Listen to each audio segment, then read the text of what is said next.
السلام عليكم، ازيكم يا حبايبي؟ عاملين ايه؟ يا رب تكونوا بالف خير. حلقه جديده من دنيا المطبخ. متابعيني حبايب قلبي بجد، وحشتوني جدا، وحشني كده التصوير، وحشني كده كومنتاتكم الجميله اللي بتسعدني. النهارده ان شاء الله هنعمل مع بعض العجوه في البيت باسهل طريقه واقل المقادير. كل سنه وانتم طيبين، رمضان خلاص على ابواب، وبنستخدم العجوه في حاجات كتير قوي في رمضان. تعالوا مع بعض نشوفوا عملتها ازاي. عملت العجوة النهاردة يعني بواقي بلح رمضان من السنة اللي فاتت. كنت يعني اتبقى عندي شلته في الفريزر. فما عشتهوش على مدار السنة. فلسه البلح اللي بيبقى عجوة او اللي هو بيبقى ناشف زي ما انتوا شايفين دوا بيبقى عادي، بيقعد ما بيبص حتى لو انتوا حاطينه من بره. اهم حاجة ان انت تفتحيه من جوه ما تلاقيش فيه اي حاجات اللي هي بتبقى زي سوس او يعني اي حاجه مش كويسه فيه من جوه. دي خلاص اعرف ان هو كده بايظ. بس طالما هو سليم ومن جواه كده ابيض ونضيف، دي عجوه. عشان كده لونها من بني من جوه. لكن الابيض ده بلح رمضان العادي الناشف اللي احنا بنعملوه بلح باللبن. دول كانوا متبقيين عندي من رمضان في الفريزر. طلعتهم وقلت هعمل بيهم عجوة، عشان لو احنا عايزين نحشي بيها قرص، او ان احنا نستعملها في بيت بالعجوة لرمضان الجاي. كل سنة وانتم طيبين. فطبعا في الايام اللي احنا فيها دي مينفعش نرمي حاجة. جبت بقى البلح ونضفته كده زي ما انتم شايفين، قطعته انصص، وقطعت كمان كام واحدة كده عجوة كانوا موجودين. برضك قطعتهم ونضفتهم كويس جدا. انصاص او رباع زي ما انتوا عايزين. دلوقتي بقى شطفته كده شطفه حلوه تحت الحنفيه، ميه جاريه في المصفى زي ما انتوا شايفين كده. ودلوقتي حطيته عشان يتصفى. اول ما تصفى الميه بتاعته، وهو طبعا نضيف مش بيتغسل ياما، يعني هو يدوبك شطفه كده خلاص. اهم حاجه تبقي متاكده ان البلح بتاعك نضيف مفيهوش اي حاجه من جوه وابيض كده وزي الفل. دلوقتي بقى حطيته في حله. ما فيهاش اي حاجه خالص، ولا ميه ولا اي حاجه. هضيف عليه شويه مكونات هتخليه تحفه.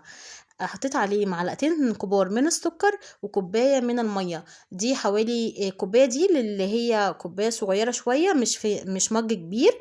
يعني حوالي قولي نص كوبايه من المج الشاي العادي اللي احنا بنستخدمه في المقادير بتاعتنا يعني. دلوقتي بقى رفعتهم على النار وما قلبتش لما حطيت السكر. لو لاحظتوا ان انا ما قلبتش، قلبت بعد ما السكر داب في البخار وابتدت الميه تغلي.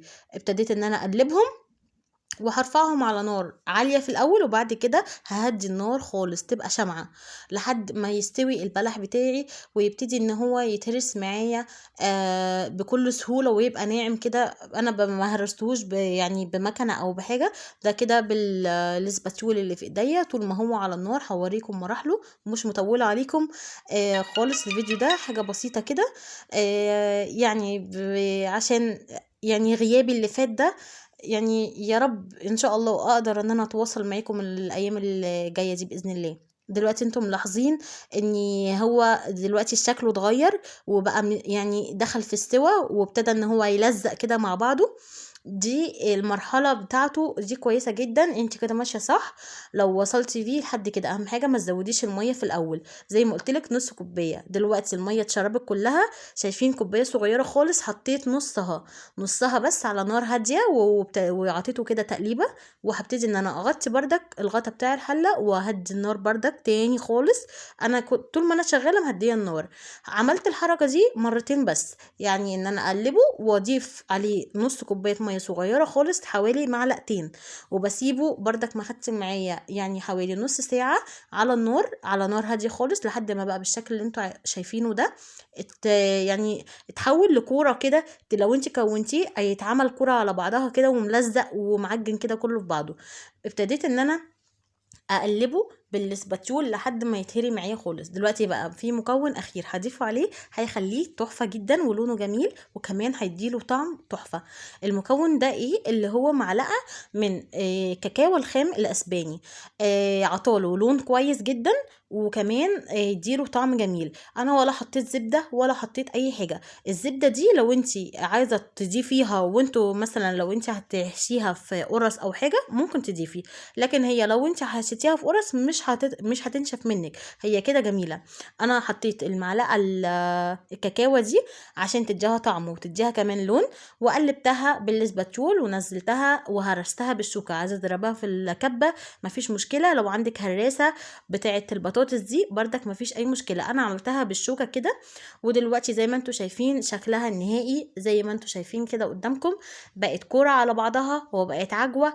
تقدري تعمليها في بيض بالعجوه العادي، بيض اومليت يعني، اللي هو في طاسه كده عادي بيض بالعجوه، او تقدري ان انت تحشي بيها اي معجنات انت عايزاها. هكورها معاكم كور صغيره عشان لو انتوا عايزين تعملوها لمعجنات. البوله الصغيره دي فيها ميه، ما فيهاش ولا زيت ولا اي حاجه، يا دوبك ببل ايدي بالميه وببتدي ان انا اخد قطعه من عجينه العجوه اللي انا عملتها او عجينه البلح، وبكونها كده تعمل لي كور صغيره اقدر احشي بيها اي معجنات انا محتاجاها. وطبعا اقدر ان انت تضيفي عليها قرفة وجنزبيل لو انت عايزة تزودي في الطعم او تضيفي لها طعم تاني، قرفة جنزبيل حبهان زي ما انتوا عايزين. بس انا عملتها لكم كده يعني بيور من غير اي حاجة، هي بس المعلقة الكاكاو دي تقدري ان انت تعملي بها بردك تستخدميها في البيت مفيش اي مشكلة. شايفين شكلها جميل قوي وكمان متماسكة، والقوام بتاعها قوام عجوة مفرومة، تقدري ان انت تعملي بيها المعجنات وتقدري تعملي بيها البيض بالعجوه في رمضان. وكل سنه وانتم طيبين، واتمنى الفيديو يكون عجبكم. ودي هتكون ان شاء الله باذن الله اول حاجه من حاجات رمضان الموفره، حاجه موفره جدا وسهله وتكون موجوده عندنا في البيت باذن الله. اشوفكم ان شاء الله في فيديو جديد، واقول لكم بقى مع السلامه. ولو انتوا اول مره بتشوفوني يا ريت تشتركوا في القناه وتفعلوا زر الجرس على كل، وما تنسوش اللايك للفيديو ده. اقول لكم باي باي.